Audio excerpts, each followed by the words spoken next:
Hey friends, welcome to Canadian Cutting Edge, and today we're going to take a look at this knife by Victorinox. It's been out a little over a year. This is the Venture, also known by their model numbers, 3.0902, and then dot whatever the color code is. Comes in three different colors. We've got this green handle, and you can get a red handle or a black handle, and this is the most basic model. You can also get it in the Pro, and it has a divot, with metal in it for starting a bow fire. For you hold, keep it in the sheath. You can hold this, and it holds your rod for your bow fire in place. And they also have a Pro kit, which is kind of weird. And I'm not going to talk too much about it. I just think that it's weird, and I don't think it's worth it. The kit.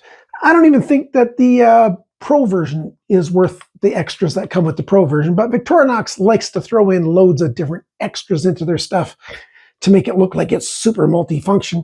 And sometimes that's a good thing. If you want to get one of these after you've seen this video, I would probably suggest most people are going to benefit the most just from getting the basic Venture model. Price for this thing before we get to the tabletop. In Canada, 95 Canadian shekels for this. And in the United States, you can find it for 75 US at White Mountain Knives, but you save 10%, making it $67.50, which is better than the other prices. Like Amazon's got it for $69.15. And if you're in the States, White Mountain Knives ships to you for free anyway, so you might as well do that using my coupon code CCE to save that 10%. And of course, if you're around the world, you can find it in all kinds of places. Canada, House of Knives, Amazon.ca, Blades Canada, all have it at the same price or within pennies. And I'll leave links down below for my American viewers, my Canadian viewers, and a few other countries as well, just to make it easy for you to find one of these in store. So come on down to the tabletop and we'll take a good close look after testing, all the stuff that I've done with this thing. Is this thing worth it? Okay, this is how it comes, and it's a cool knife. I like it. I like this sheath system a fair bit. It comes separate.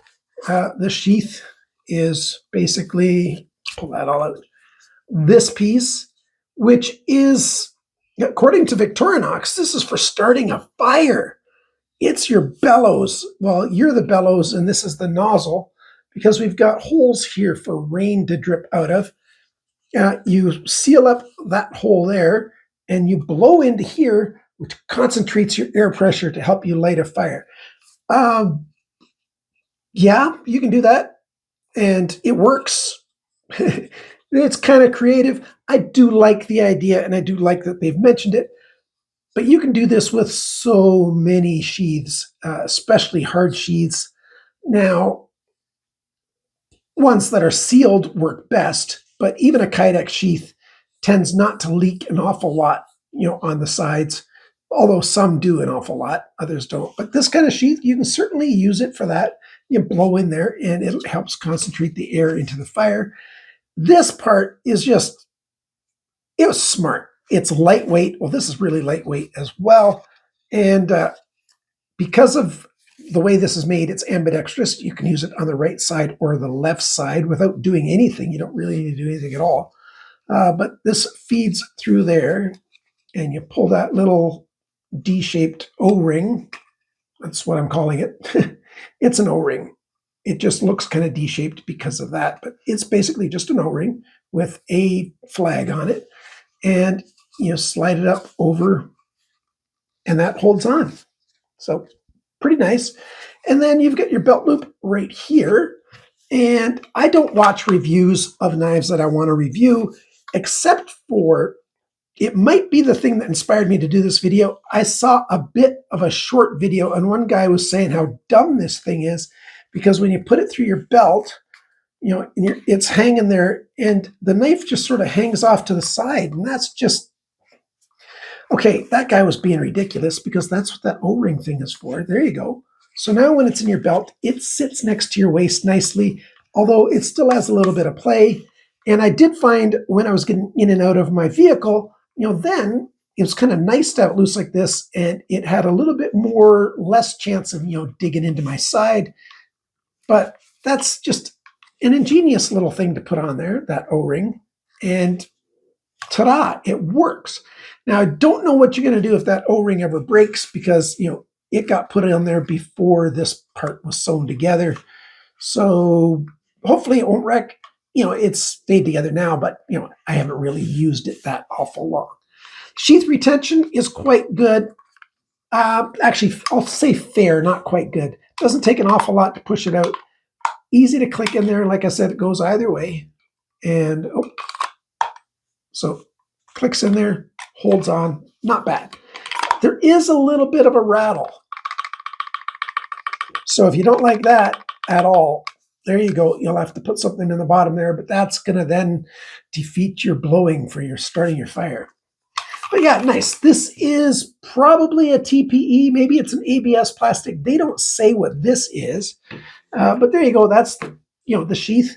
This is 14C28N, Swiss-made stainless steel, of course, and this is TPE. Thermoplastic polymer. What do they call that? Thermoplastic elastomer, TPE. So it's in there, but it's a full tang and comes all the way out the end. It's not an exposed tang, but it's full length tang, and it's in there. And the grip is actually quite good. Take a good close look at that. You've got these ribs here, and then you've got the swelling in the middle that way. And you got swelling in the middle this way, and maybe you can hear Bandit snoring in the background. And it's got texture on here as well. And you've got the divots for your thumb on either side. So if you want to hold it this way or this way, it's just a well thought out handle. Works quite well. Very comfortable. I'll give you all the measurements, but that's about 4 inches, 10 centimeters, 100 millimeters, in there. So most people are going to have, a good grip on there. Now the steel, like I said, is 14C28N, and they even write on there 59 HRC. Now I don't have an HRC tester, so I can't test if that's what it is. The other badging on there, it says Swiss made 14C28N, 59 HRC, and on here Victorinox. The badging's not too obnoxious. It's not too in your face, and I gotta wipe it down again. I tried to clean it before, and I think I left a little bit of soap residue on there, because after my testing, I cleaned it. Yes, I'm a reviewer who actually uses the knives and tests them for a while. Not like a lot of videos out there, knife reviews. A lot of reviews of anything, they unbox it and record the review right away. That just doesn't make sense to me. Anyhow, I've used this a fair bit. Let's talk about what you came here for, this blade. We've got a sort of spear point shape, full flat grind. So we got a tip that's useful for boring into stuff if you want to, or you can get the pro kit and get a spade bit that fits in here, because that's a 1/4 inch drive. That's another one of the fairly useless things, in my opinion, on this thing. If you're needing to drive something, with this 1/4 inch bit, like you put in, a screwdriver or whatever, it's very awkward to screw something with a lever out. You get a lot of torque, and if that's what you need, yeah. But you'd be much better off just bringing along a screwdriver if you're going to need to do that kind of stuff, especially a spade bit. I'd much rather put a spade bit in here, one that's got a 1/4 inch end, and drill into something like this, than to try to hold this on something and try to drill rotating this around. Victorinox, it just seems so silly to me. That just does not make sense to me. But you got exposed steel here if you want to use that to bang in anything. Now, how good is this blade at cutting things? Well, we've got a fine edge, which means it's no serrations, tiny little sharpener's choil, mostly belly, and it cuts really, really well. This is one of the sharpest knives I've ever tested on my sharpness tester for the factory sharpness, and it does a great job. It's quite thin.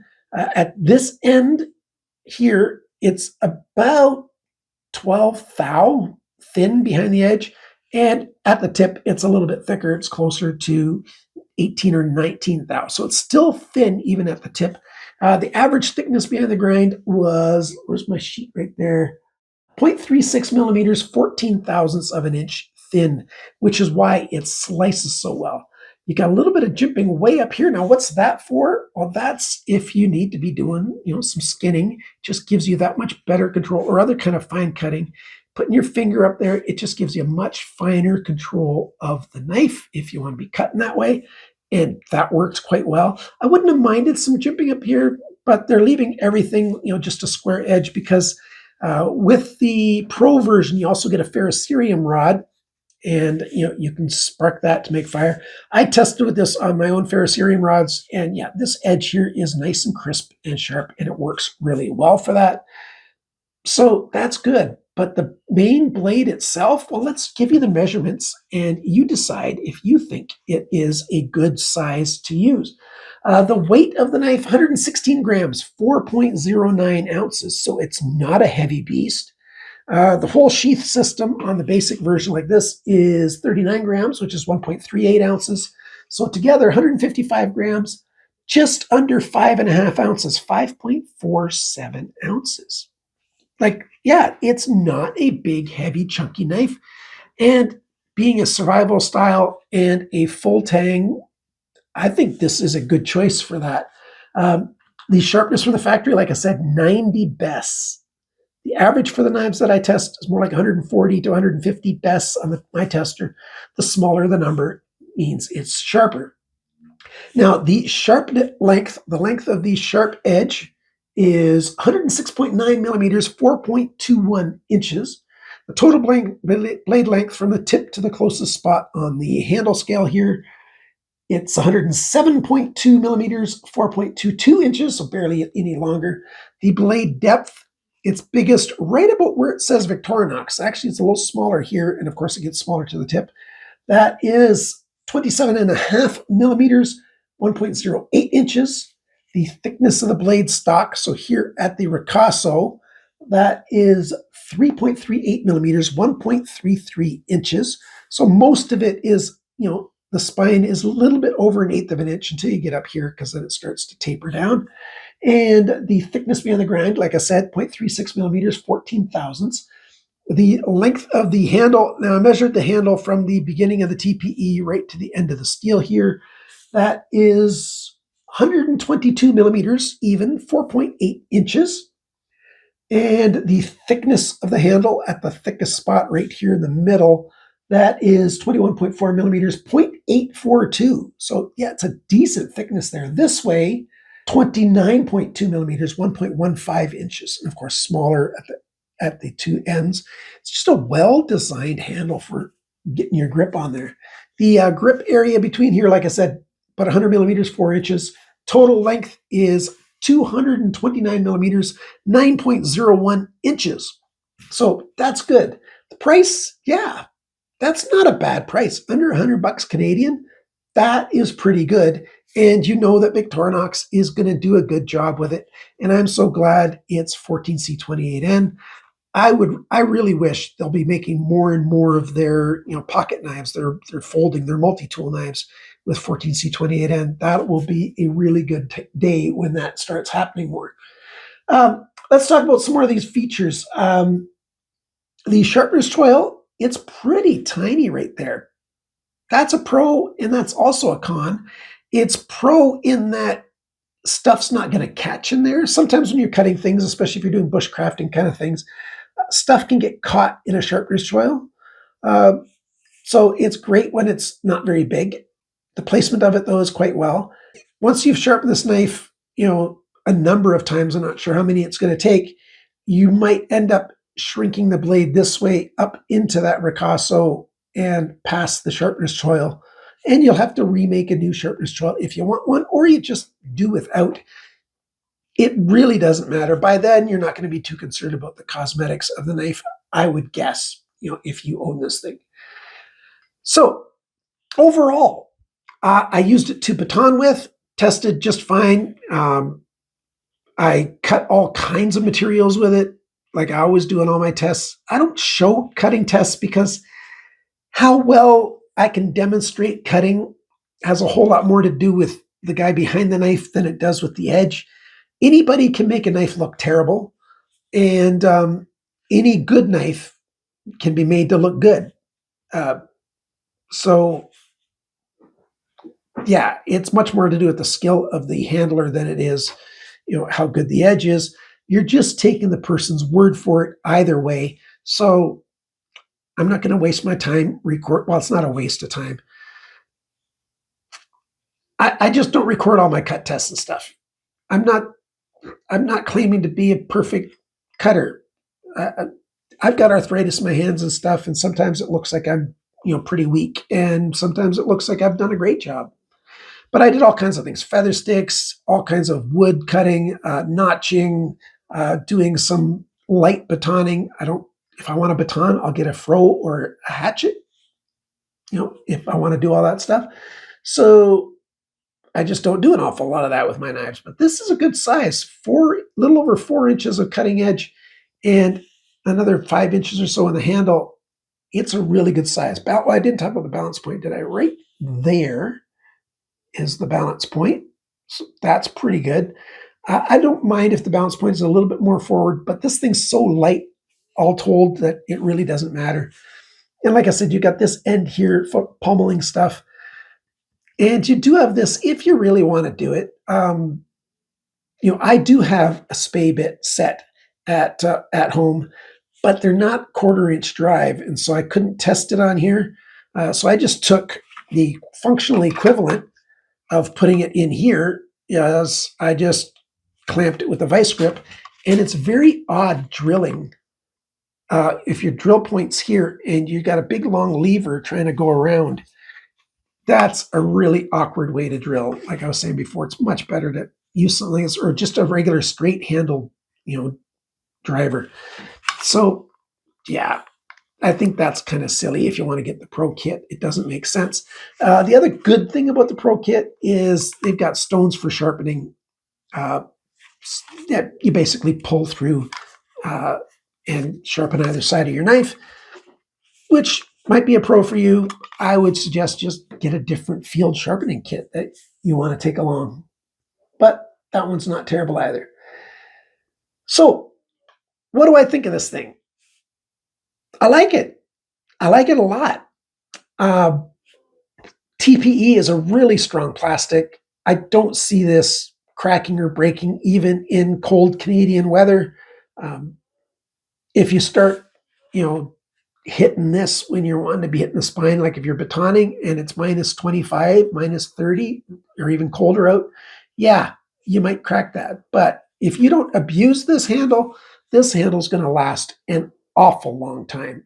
It's just TP is just that strong, and Victorinox just does good quality stuff. So if you want a knife that's not made in China but still doesn't break the bank, and it's a good solid fixed blade, look at Victorinox. They've got other fixed blade knives. They're not all made in Switzerland. They've got some knives with micarta handles, and they cost a little bit more. I think they're made in Romania. I forget where they're made, but not made in China again. So if you're looking for a good solid fixed blade, check out the Victorinox website, and maybe you'll want to get one of these. Thank you so much for watching. Thanks for liking, sharing, commenting, and subscribing. And remember, friends, cut towards your chum, not your bum.